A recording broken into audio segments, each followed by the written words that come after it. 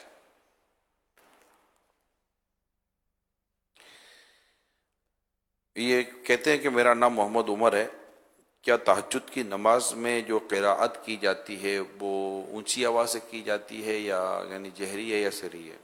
یعنی اونچی آواز سے بھی کر سکتے ہیں، جبکہ کسی سونے والے کو یا دوسرے تہجد پڑھنے والے کو یا تلاوت کرنے والے کو کسی کو تکلیف نہ ہو تو جہر کے ساتھ اونچی آواز ہے کہ خود کو بھی تکلیف نہیں ہونی چاہیے، اتنی آواز بھی نہ ہو، پڑھ سکتے ہیں.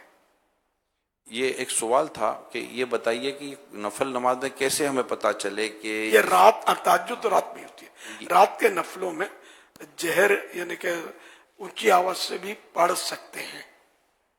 اور وہی صورتیں جو میں نے عرض کی اس کو خیال رکھیں. اس کا مطلب دن کے اوقات میں جو نفل پڑھیں گے اس وہ سرن، وہ آہستہ پڑھیں گے، کم از کم اتنی آواز اور پڑھنے میں کہ خود سن سکے جبکہ کوئی سننے میں رکاوٹ نہ ہو. اب بعض لوگ نمازیں پڑھ رہے ہوتے ہیں تو یہ نہیں ہے، مطلب اتنی آواز قراءت کی ہو کہ وہ خود سن سکے. اگر بقدر فرض بھی اس نے نہیں سنا تو اس کی نماز ہوگی ہی نہیں. یہ ایک بڑا اہم مسئلہ ہے جس کی طرف لوگوں کی توجہ نہیں ہے. خالی منہ بند کر کے وہ دل میں سمجھ لیتے ہیں، خود سنیں. جبکہ رکا بہرا ہے تو الگ بات ہے، یا شور شرابہ ہے ادھر کہ وہ اس کو آواز سنائی نہیں دیتی، ورنہ شور نہ ہوتا تو اتنے تلفظ تو ادا ہو رہے ہیں کہ یہ سن لیتا کان سے، تو بھی صحیح ہے.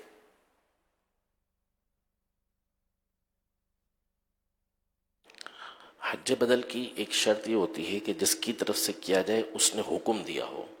بغیر حج بدل کی ایک شرط یہ ہے کہ جس کی طرف سے کیا جائے اس نے حکم دیا ہو، بغیر اس کے حکم کے نہیں ہو سکتا.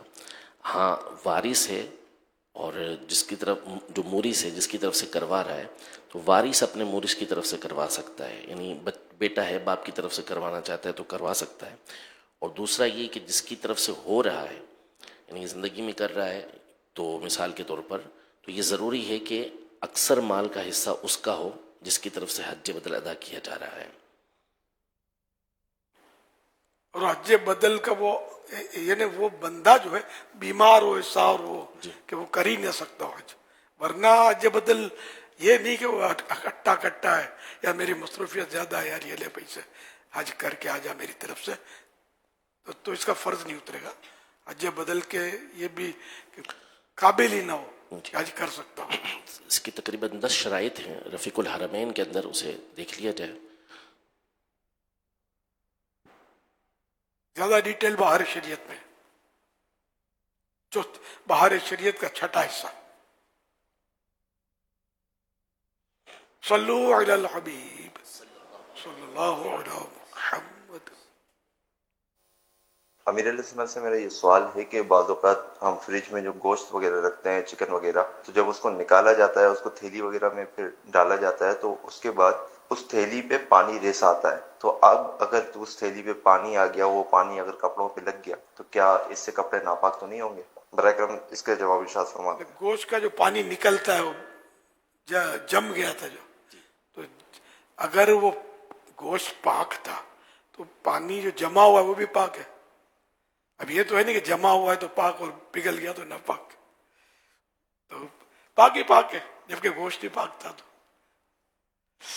صلو علی الحبیب صلی اللہ علی محمد. اب اگر جیسے گوشت پر وہ خون لگا ہے جو دم مسموح جس کو ہم کہتے ہیں، اور اچھا خون لگائی اور وہی گوشت انہوں نے اٹھا کر تھیلی میں ڈال دیا ہے اور فریج کر دیا. اب اگر یہ فریج سے گوشت نکالتے ہیں تو وہ جو گوشت جو برف جو پگھلے گی تو اس پگھلی ہوئی برف کے اندر وہ جو خون ہے تو کیا وہ پانی وہ جو خون ہوگا وہ پاک ہوگا ناپاک ہوگا؟ اچھا یہ ہے کہ دم مسفوح اس کو بولتے ہیں ذبح کے وقت نکلا خون، یہ خون تو ناپاک ہے. اب اگر وہ واقعی گوشت پر لگا ہوا ہے، پاک نہیں کیا اس کو، تو اب فریج کے خانے میں اچھا پلاسٹک کی تھیلی میں رکھا تو وہ جو خون جمع ہوا یا پانی جمع وہ سب ناپاک ہے کہ اسی کا پگھل کے نکلا ہے نا، کہ وہ ہے ہی گوشت ہی ناپاک ہے. اور بلکہ اگر یہ فریج میں ویسے ہی بھر دیتے ہیں بغیر پلاسٹک کی تھیلی تھوڑی رکھتے ہیں تو یہ خون اگر اس جگہ لگ گیا فریج کے تو فریج کا وہ حصہ بھی ناپاک ہو جائے گا. اب اگر یہ گوشت نکلتا ہے تو ابھی یہ تو جیسا آپ نے کہا کہ وہ گوشت ناپاک، یعنی اس گوشت پر جو خون لگا تو وہ خون ناپاک تھا، اب اس کو دھو کر صاف کر کے پھر وہ گوشت استعمال کر لینا. جی خالی دھونا صاف کرنا یہ کافی نہیں ہے، مطلب اس طرح دھوئے کہ یہ مطلب اس کا سارا اثر زائل ہو جائے خون کا، یعنی پاک ہو جائے. یہ پاک کرنے کے اس کا یہ نہیں کہ 3 بار دھوئے، ایک بار میں چلا گیا تو ٹھیک ہے، نہیں 3 بار میں نہیں گیا تو خون ہے ابھی نظر آ رہا ہے تو اس کو اور دھوئے تاکہ خون چلا جائے. یہی نہیں ایک بار میں بھی چلا گیا تو خون دھونے میں پاک تو ہو جائے گا. مگر ہمارے یہاں دھونے کا طریقہ ہے برتن میں ڈال دیتے ہیں، پراپر دھونے کا تو اللہ توفیق دے. بس آنکھ آڑے کان ہے یار کھاتے وقت، ورنہ تو گوشت دھونے کی جو نا باقاعدہ جالی والی باسکٹ ہوتی ہے، اگر اس میں جیسے گوشت دھوئے نا تو پانی نکلتا چلا جائے گا نا، تو وہ گوشت اس میں جالی والی باسکٹ ہوتی ہے، نیٹ باسکٹ اس کو بولتے ہیں، تو اس میں پانی رکتا ہی نہیں ہے، وہ دھوتے رہیں گے اور وہ پانی اس کو دھو کے نکلتا چلا جائے گا. جی اس میں بھی اور بیسن میں بھی رکھ دیتے ہوں گے تو پانی جا رہا ہے. یہ صحیح ہے، مطلب بیسن جو کچن کے ہوتے ہیں اسی میں بھی یوں دھو لے تو. دیکھیں پاک ناپاک کا جو مسئلہ ہے نا یہ پیچیدہ مسئلہ ہے، پڑھیں گے تو چیزیں ہمارے لیے سمجھنا اور کرنا آسان ہو جاتی ہے. تو ایک رسالہ ہے کپڑے پاک کرنے کا طریقہ، اس رسالے کو ہر اسلامی بھائی کو اور بالخصوص میں کہوں گا اسلامی بہن کو لازم پڑھنا چاہیے، کیونکہ ان کا واسطہ زیادہ پڑتا ہے کپڑوں سے، گوشت سے، کئی چیزوں سے، اور سم ٹائم انہیں اس معاملے کی نالج یا مطلب معلومات نہیں ہوتی، اور مطالعہ بھی نہیں ہوتا. تو کپڑے پاک کرنے کا طریقہ یہ رسالہ مخطوط المدینہ سے بھی طلب کیا جا سکتا ہے، اور موبائل سے تو فوراً میرا خیال ہے اگر نیٹ صحیح ہے تو آپ کا 1 سے 2 منٹ بھی نہیں لگیں گے، آپ کے موبائل میں رسالہ آ جائے گا دعوت اسلامی کی ویب سائٹ سے. تو اس کو پڑھ لیں، اس میں جانوروں کا بھی بیان ہے، ان کی بیج کا بھی بیان ہے، ان کے خون کا بھی بیان ہے، خون کی اقسام کا بھی بیان ہے، کپڑے ناپاک پاک، واشنگ مشین میں کپڑے دھونے وغیرہ کے جو بھی مقام ہے، اور قدرے آسان کر کے لکھا گیا میرے سنت کا رسالہ ہے، اس کو ہم سب کو پڑھنا چاہیے. اچھا جیسے بیسن میں گوشت دھویا نا اور کنفرم ہے کہ یہ خون آلود ہے، ذبح کے وقت نکلا ہوا خون اس پہ لگا ہوا ہے، تو اب جیسے اس پہ پانی جائے گا نا، یہ پانی جب تک یہ اب لال لال ہو جائے گا خون والا، اس کا چھینٹا اگر اڑا نا کپڑوں پر تو اس جگہ جہاں اڑا تو یہ جگہ ناپاک ہوئی، اور یہ بیسن کی بھی اطراف میں ہی اڑے گا خون. تو اس لیے یہ احتیاط کرنی ہے، جیسے ہاتھ رکھ دیا اور اس طرح کے پانی اڑے نہیں اس کا، یا اگر اڑا ہے تو بیسن کو بھی وہاں سے دھو لے، اور کپڑے پر بھی چھینٹا آنا نہیں چاہیے، کیونکہ ناپاک چیز سے ٹکرا کر پانی اڑے گا نا تو وہ ناپاک ہوگا، بھلے اس میں نجاست کے اجزاء نظر نہیں آ رہے.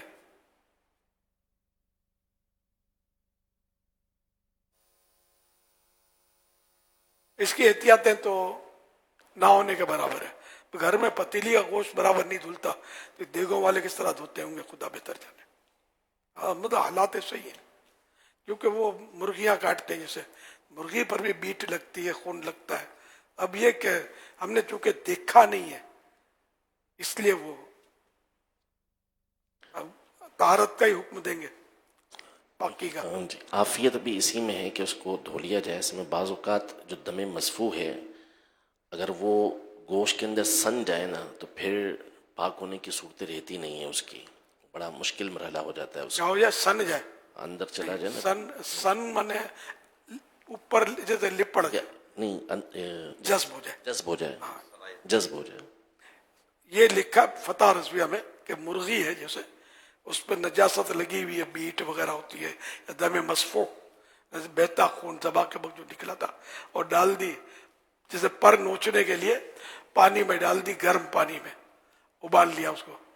تو اب اگر وہ گوشت بھی نرم پڑا ہے کہ ابلا ساتھ میں، تو اب اس میں ناپاک پانی چونکہ ناپاک ڈالی ہے تو ناپاک پانی اس گوشت میں داخل ہو گیا، سرایت ہو گیا، داخل ہو گیا، جذب ہو گیا، جو بھی بولو. تو اب یہ دھل نہیں سکتی، یہ گوشت اب دھل نہیں سکتا، اب اس کو پھینک دو، کھانے کے قابل نہیں ہے.